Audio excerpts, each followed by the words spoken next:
So welcome to Scrapbook Live. I'm Megan Jax. Today is Friday, August 22nd, and I have a fun border for you. I know it's not the last Friday of the month, but you're going to have to forgive me if we're going to dive into a border project before we hit that last Friday. I came up with this border as I was working on a project for the advisor training event that I did, and we created these little notebooks. We used the tab punch for it, and I had to punch a bunch of tabs in a row, and I was like, wait a minute, this is kind of cool. What if we space these out evenly? And that's when I came up with this little gem. You can see here as I bring it in, you can see that's with the compass punch. For the little notebooks we made, we used some of the copper, gold, and brown shimmer papers. So that's why I had the papers, but I went kind of with using the compass, went a little bit travel. But as you noticed in the handout, I went birthday theme. And then today I'm going to go pet theme, really highlighting the fact that this is really versatile. The tab punch, the square punch, you can actually use the circle punch too. So let's just dive right into this and I'll show you what I've got going. So here is the layout if you happen to get the download. This is the layout I created. It's got that wonderful birthday border. I used the birthday, oh, this is where I didn't like this phone.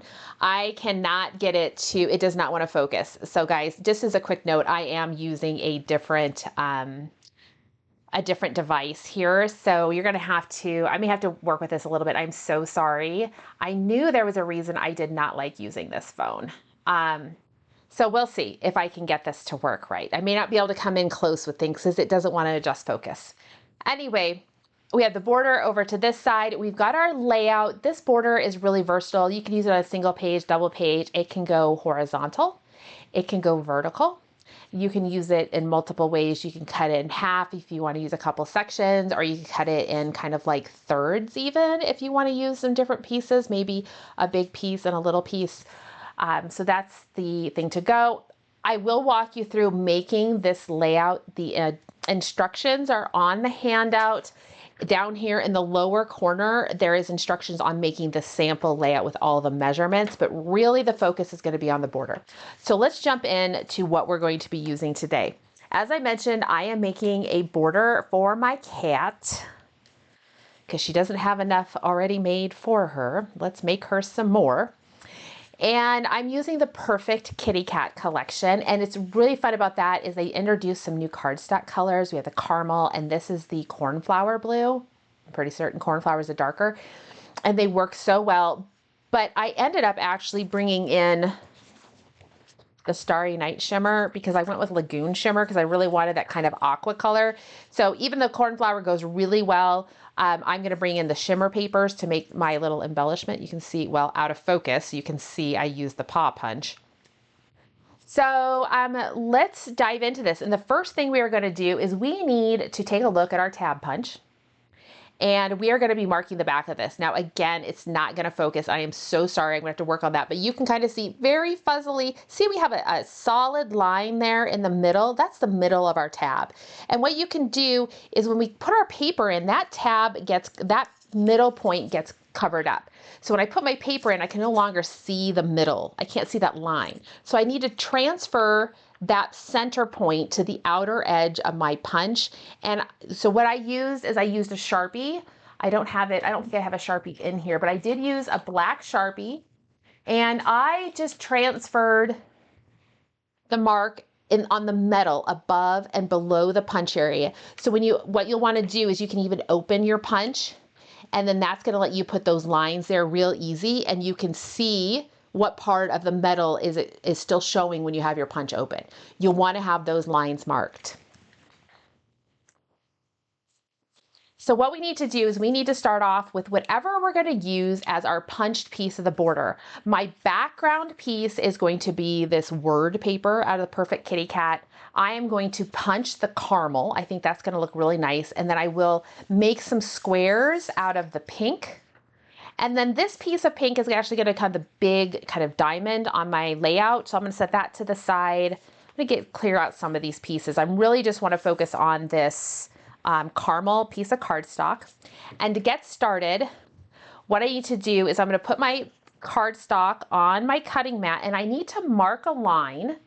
I'm going to mark it with a pen so you can see it. And then what we'll do is we need to mark a line about, I say 2 inches on the handout, and you probably can go 1.5 inches. You just want to have far enough in that when you feed the paper into your punch, you can see where that line is.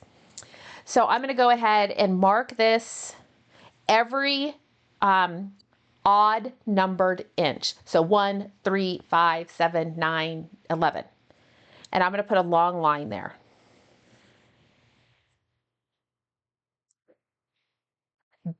You also need to work from the back of your paper. If you're using designer paper, work from the back side because you're going to be making these lines. If you're on the front and you're using a pencil, you can probably erase it, but work from the back.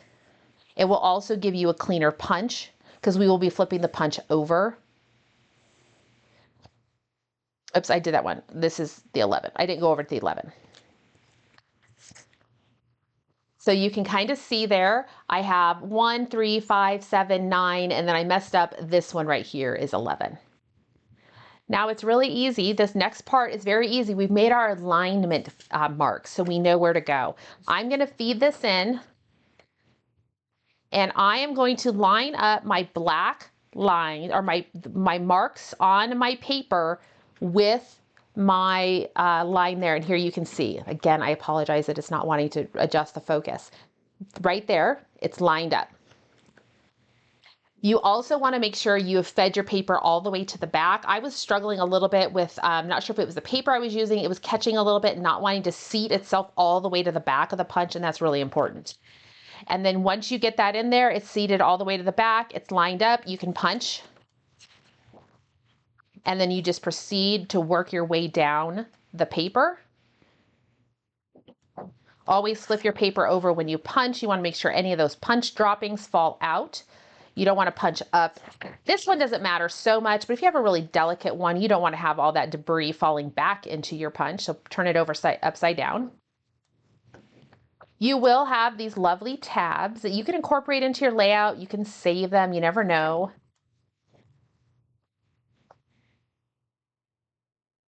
One more. So you're able to get 6.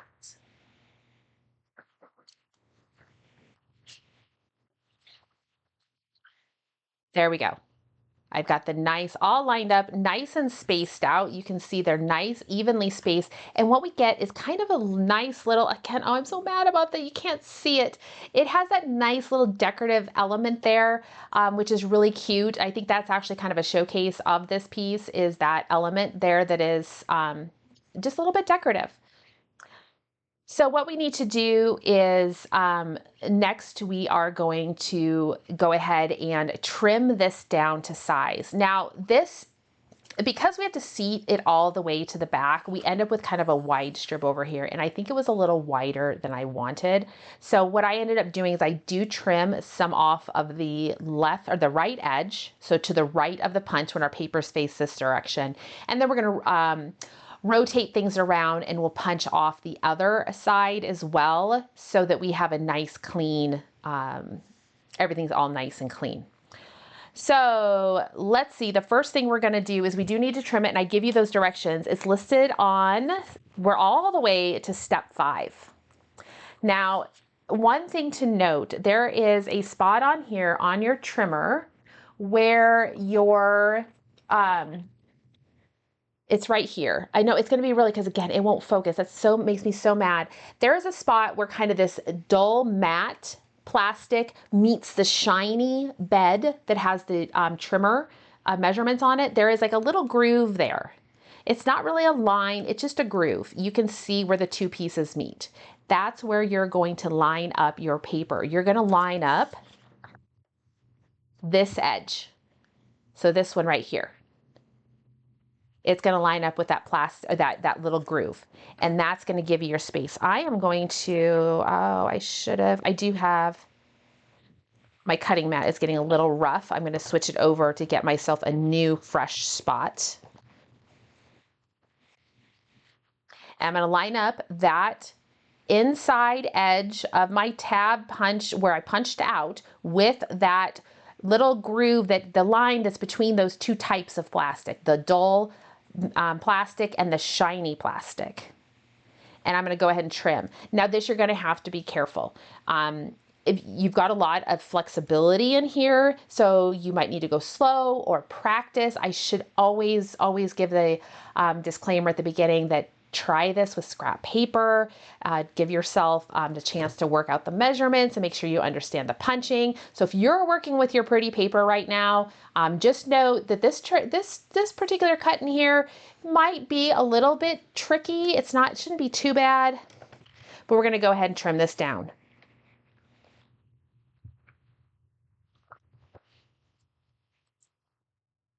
Then I am going to rotate the paper 180 degrees. I'm going to feed it back in, and I am putting this edge over here now is going to go on that plastic line. That's going to give me an even border.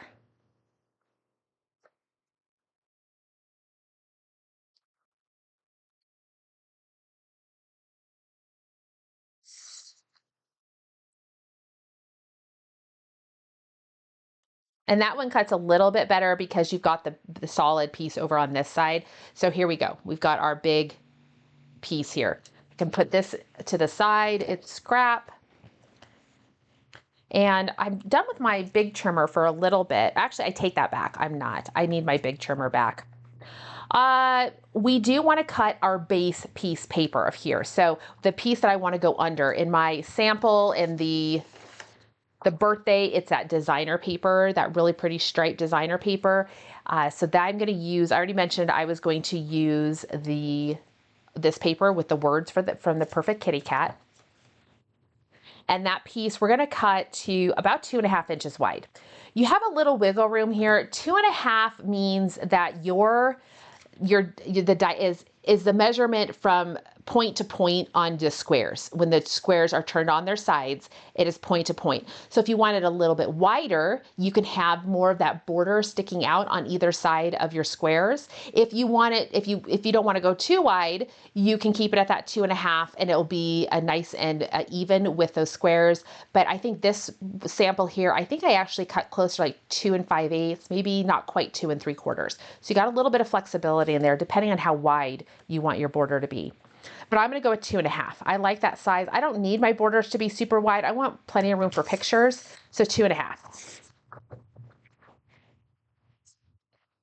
Now I do recommend for this next step, we go ahead and mount this kind of tab frame piece to our background piece. So I'm going to go ahead and do that. I'm going to use some repo tape. And the one thing with the repo tape on here is go easy in the middle. I'm going to focus on the outside edges. Don't put a lot in the middle. And that's because we actually have to kind of lift those pieces up to get our squares underneath. So you can put a little bit there, but not too much. So I'm going to focus on my outside edges because those won't move. And I'm just going to put a tiny bit right in the middle of each one of those, just a little bit.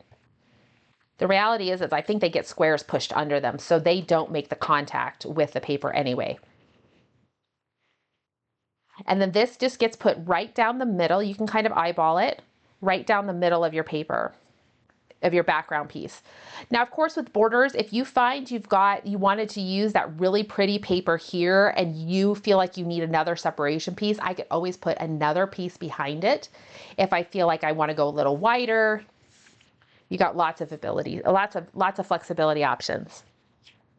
Now next, I'm going to come in with my squares. I'm going to use the square punch. If you don't have the square punch, remember that it is 1 3/4. You can go ahead and cut those to size. I will tell you that the square punch is like my best friend. Like, it's just an amazing one. The square, the circle, they're just great to have those quick, even, everything always looks the same. So you're going to go ahead, you need 6 total. I already have 3 of them made, so I'm only going to punch 3 more.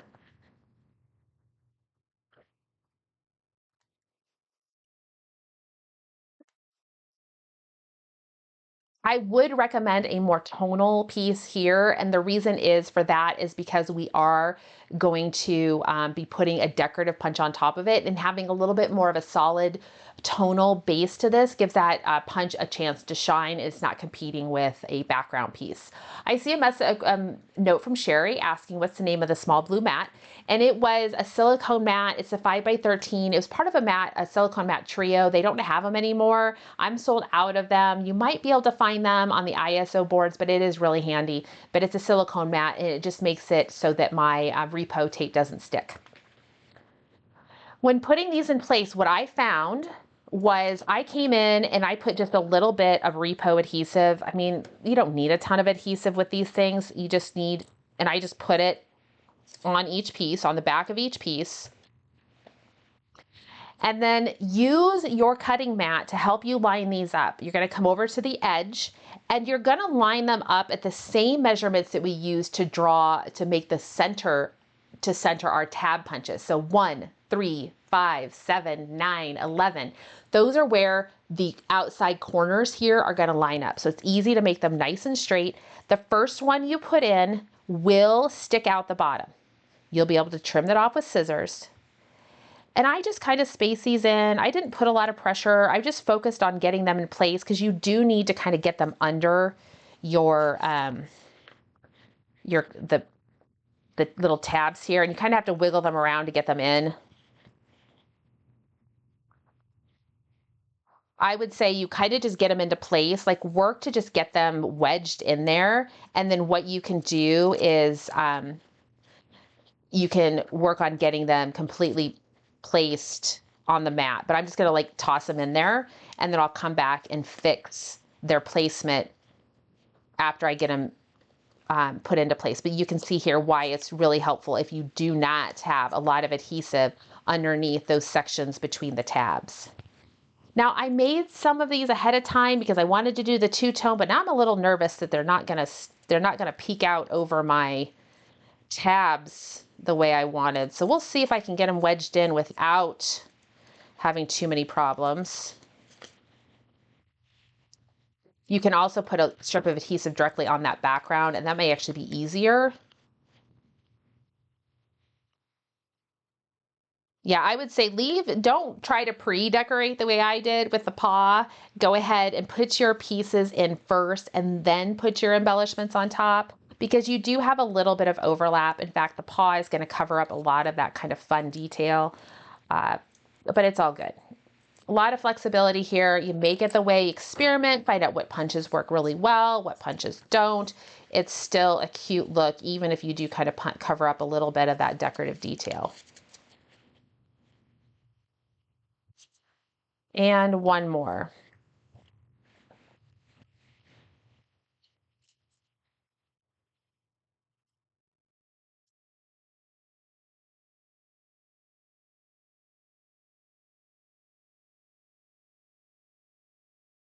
I've got these wedged in here. They're underneath the part of the tab punch that they need to be. So I've got the outside corners are above that base border with the tops underneath. That's kind of the key there. You can see it in the directions.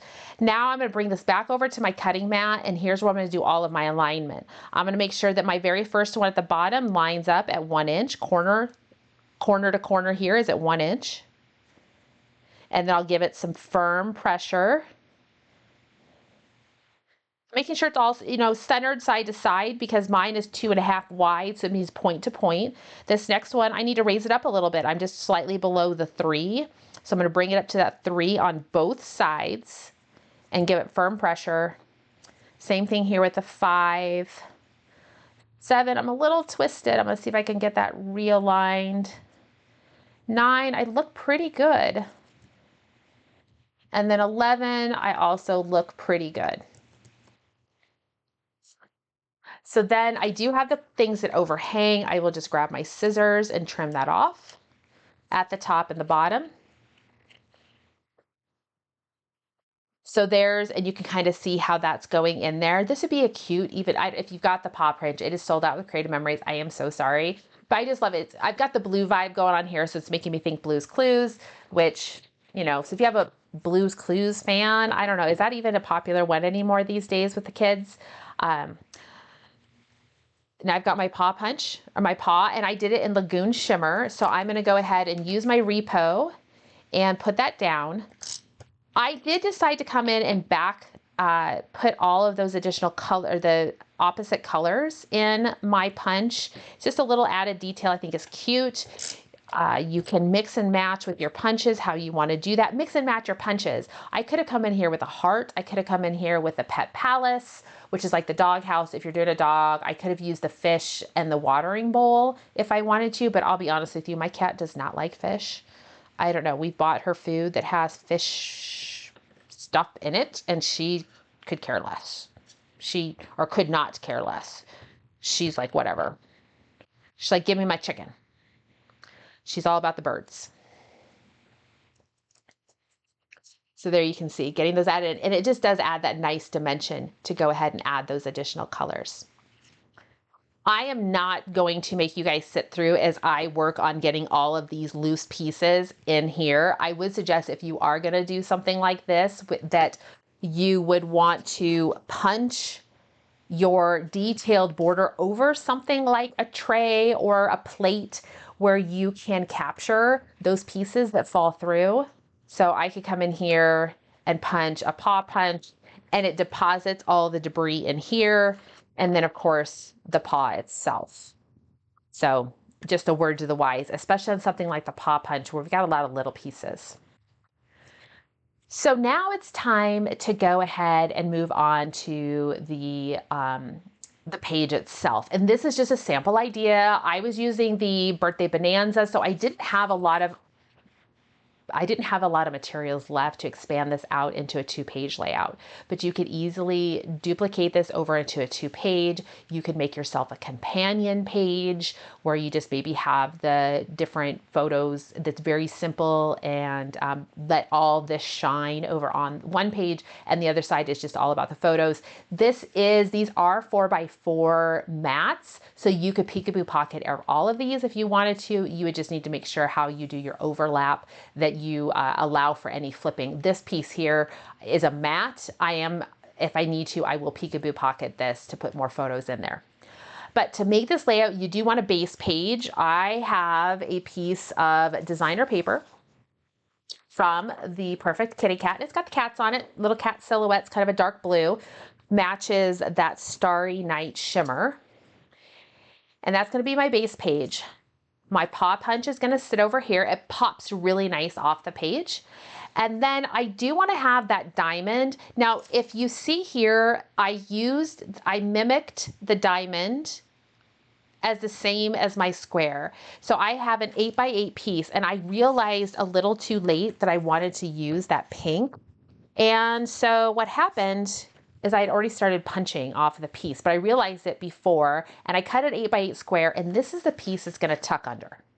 So this is the direction we're headed. Now, one thing I did not talk about that I did actually do on both of my pieces, I used my journaling pen, and I did a little squiggly line around all the pieces. I probably will come in and do that. And this one, I think I'm going to use brown, because I've got the brown here. So I will come in, I have my dual tip. And when I do my squigglies, you could do dashes, you could do nothing, you could ink your edges. If you're gonna ink, you would have wanted to ink your squares before you put them in there. It can just give you a little bit of pop off the page. And my squiggly lines are literally just squiggly. I just deliberately kind of move my hand around.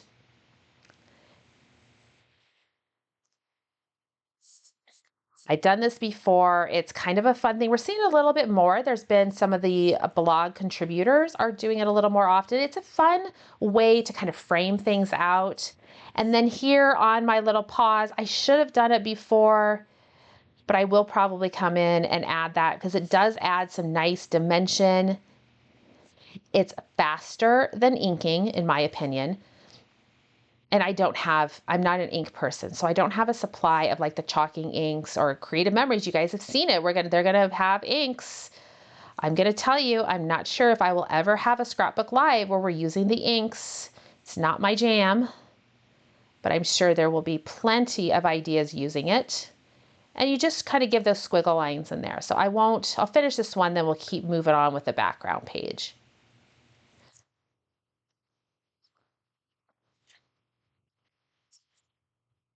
One thing I do want to have here at the bottom is I want that little bit of an anchor that sits down there. So I'm not just like hanging this diamond shape out to dry. It's got some anchor to it. So what I decided I was going to use is, well, I hadn't quite decided. I was debating coming in with the brown.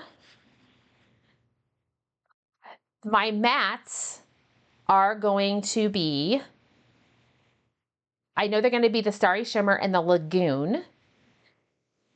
I could use, if I come in with something different here, I could come in and use a third, I could use the caramel as a mat up here, but I need to have a different piece down here. Now, of the colors that I've got in this layout, I could go to my paper and say, well, I'm looking to see, I do have a plaid. The plaid might not be so bad down here at the bottom. The one thing though about using this plaid at the bottom is that I was planning to punch it. I was planning to punch with the paw prints along the bottom edge, and I don't think you'll be able to tell that I did that. The other thing I could do, and I'm trying to find, I had a piece of darker brown paper. It's a little more, I'm not sure I like it because the caramel is a kind of a warm pinkish brown. It has a little, to me, it has a slight pink undertone. And I feel this other piece is a little dull.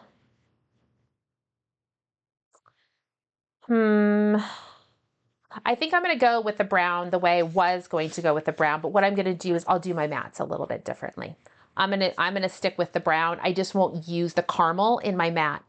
So this piece I am going to trim at 4 inches. This is a rough measurement. Make it work. If you have a scrap that's 3.5, don't go get a new piece. Use a 3.5. If you want it to be 5 inches, that's fine. You just want to have kind of a chunky piece that's going to sit. So I chose 4 inches. In fact, I am pretty certain my piece that's on my layout here is not 4 inches. Nope, it's about 3.25. I made up the 4. And then what I need to do is I'm going to use my border maker system with my paw prints.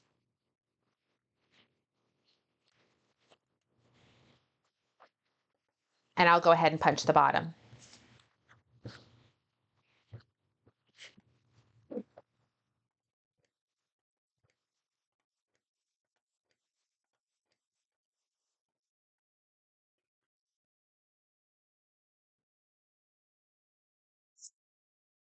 So it's going to sit here underneath. Now I need a pop of color. You guys can't even see that. Like, it is definitely just hidden. And I'm going to bring in a pop of color. I think I'm going to use Lagoon Shimmer. I have a scrap here I'm going to put under. I think I'm going to use Lagoon because the blue, I know yeah, it's going to have to be the Lagoon Shimmer. So you can pop that off. The Starry Night is too much like the blue here and you wouldn't be able to see it. So I'm going to cut a piece of Lagoon Shimmer and we'll put that behind there.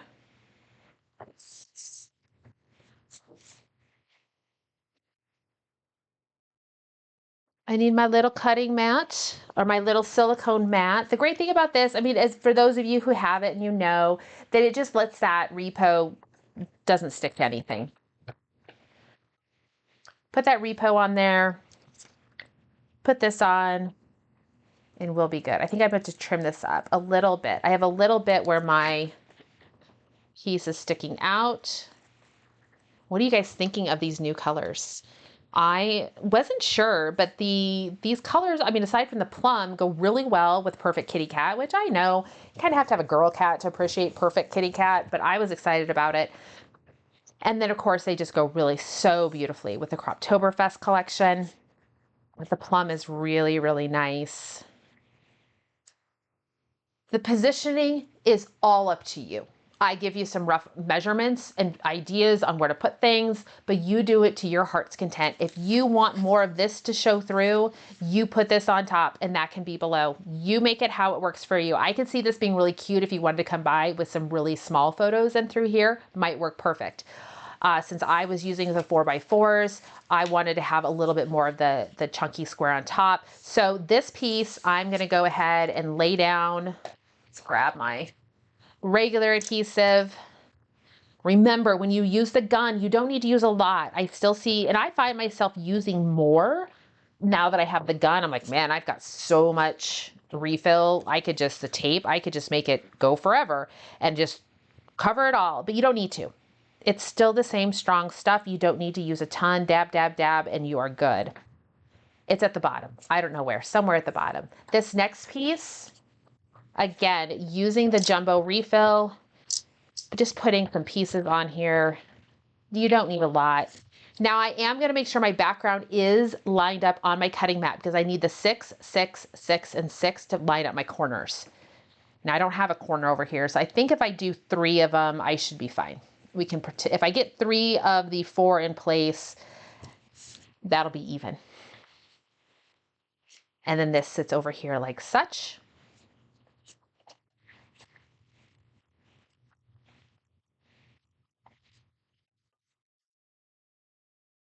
I think I said it was a 1/2 inch from the side. I'm gonna put this one a little bit closer to 1/4 of an inch from the side, give myself a little bit more space over here to put my photos. And now, well, what I could do is I have some paper here if I wanna come in with this pretty plaid. The challenge with plaids like this, because it's on the 90 degrees, is when you put your photo on it, it's not super even, right? You get a little bit of lovely, but not a ton of lovely, but they actually do a pretty good job. I could incorporate some of that plaid if I wanted to. The challenge is that there's not a lot of separation between my background and the plaid, so it doesn't pop. I probably will just come in, probably with just all Lagoon. I think I'm gonna use all Lagoon. I think that's gonna pop the best. My mat cutting philosophy is I like 4x6s. I like 4x4s for the mats. And then I trim my photos down to work within those mats. That is efficient use of paper. That's my personal philosophy. So you'll see me use 4x6 mats, 4x4 mats. If I do 4.5 by 4.5, then I have, I have to cut more paper. It's easier for me to chop down a photo.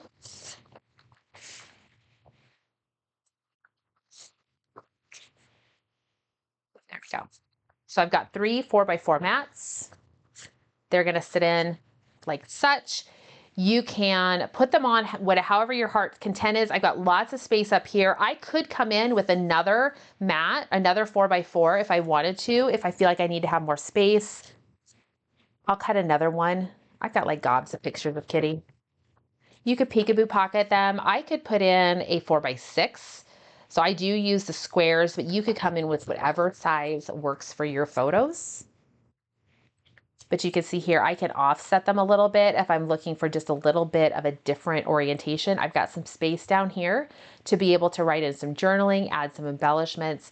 So lots of ability there. If I want to come up here and have them all centered, I could make it work for what you need to do. I could come in over here if I wanted to. I don't know if I could lift that up and come in with I don't know, something over here to add some embellishments. I've got to go look through my stickers. I probably need to figure out what photos I'm going to put on here first, and then I'll embellish around the theme of whatever the photos are. I mean, I feel like every layout for Kitty, I could just put pretty girl on there, and because that's why I call her all the time, like, where's my pretty girl? There's my pretty girl. But yeah, so I did title up at the top. You can see how I kind of did it with the happy, the birthday collection. I couldn't find the I of birth, so it worked out fine because I couldn't fit birthday anyway. So just this happy day, and then some room for some journaling. I used the journal strips, and then you've got the border. So lots of options to be able to put everything together. You do have, as I mentioned, you've got a pretty big generic space here to work. Just a note, if you need to go horizontal, you can mirror this on the other side. If I was going to mirror it, I would probably put the piece up at the top. I like to not do a true mirror. It's like kind of a mirror with a little flip. That's how I do things. I just think it feels balanced then, but you could come all the way across here. Or as I said before, you could just do something where you have a bunch of squares, make it work best for you. So that's what we have for Scrapbook Live today. I cannot wait to see what you guys do with this. I am so excited. I was actually really mad at myself for not thinking of this before, because when the tab punch was on sale, it is on last chance. If you haven't had a chance to grab the tab punch, if you're like, what am I going to need it for? I hope this maybe sparks, thinking, well, I could use that, because you do have then these tabs and they fold over so easy. Use some adhesive. You can add them to your layouts. We've seen some cute little travel notebooks made with them. I've done them with borders before. There's lots of ways you can use these tabs. You can use them with peekaboo pockets if you want to be able to show that they lift up. You can use tape, our adhesive, to keep them closed. The extra strength, max strength crafting tape is going to keep them real tight and closed. But it is still available. It is last chance. So if you don't have it and you're going to be ordering on Monday, because you want to order Monday, we have the new fall collection coming out, we have Croptoberfest coming out, and even better, it's free shipping. Now, free shipping is a little higher this time than it has been in the past. I think previously we were around the $80. It's now $100, but there's so much beautiful stuff coming. I don't think it's going to be too hard to get to that. But if you're just closed and you're like, what do I need? Grab that tab punch or the square punch, the circle punch. I forgot to show you guys, the circle punch does work. You can wedge a circle in here as well. So in this particular case here, let me show you. I'll just come in close. This would have sat right there, and it just looks a little bit different. Let me see if I can pull one out really fast and show you guys what it looks like. I think I can take this apart and put the circle in. I used the medallion punch, which I know is retired. Like, Megan, stop showing us all this cute stuff, is retired.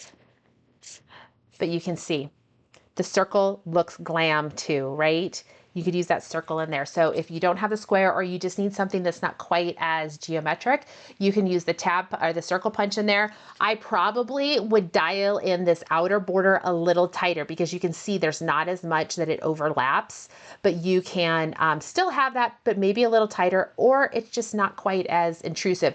You also could round, or you could use the corner rounder on these, and even the reverse side of the corner rounder, the notch, that would look super cool as well. So lots of ways. I am pretty certain that we are going to see so many variations of this shared into the Scrapbooking with Megan group that I cannot wait. Be sure to use the hashtag, the Scrapbook Live 082225, and that way we'll be able to find it.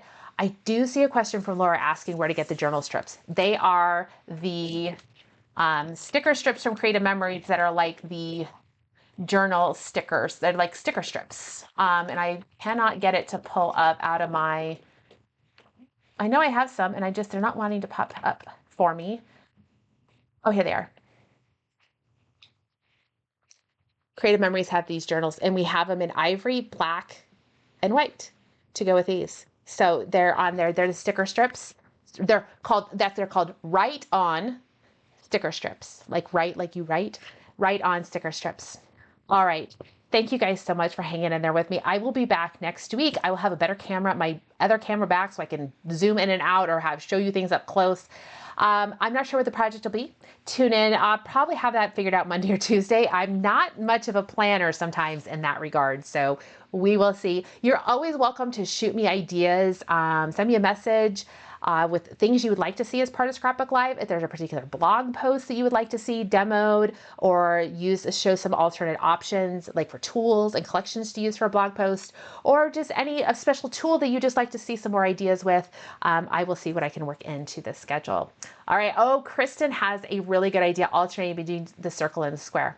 So like I said, I cannot wait to see what you guys do with this, because there's so many options, so many possibilities. It will be a lot of fun. All right, everybody, take care. Have a wonderful, wonderful weekend, and I will see you all next week.